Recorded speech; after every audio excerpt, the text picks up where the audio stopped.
1 spoon எண்ணெய் சேர்த்துக்கிறோம். ஜீரகம் போடுறோம்.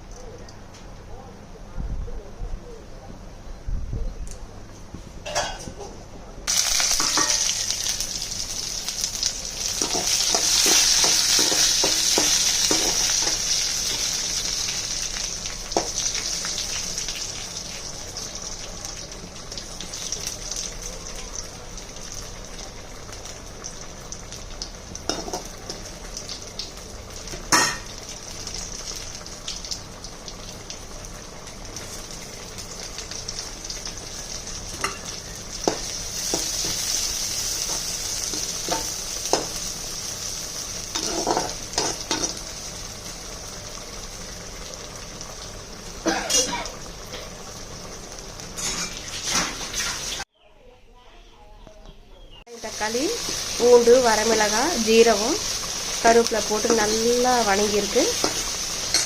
பாருங்கள், கல் சட்டியில் போட்டு நம்ம வணக்கி வச்சுருக்கிறத இங்கே பாருங்கள், வணக்கி வச்சுருக்கிறத இதில் போட்டு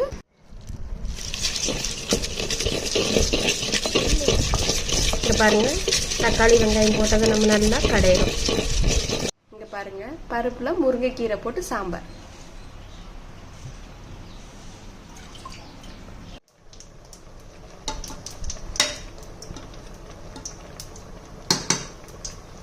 பருப்பில் போட்ட முருங்கைக்கீரை நல்லா வெந்துருச்சு பாருங்கள். ரொம்ப பச்சை நிறமாக ஆகக்கூடாது, எளிமையாக இருக்கும்.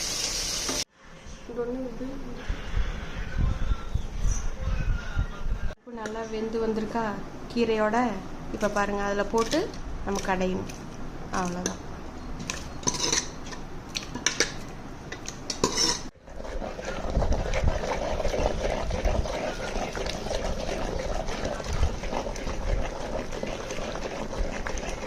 முருங்கைக்கீரை குழம்பு ரெடி ஆயிடுச்சு.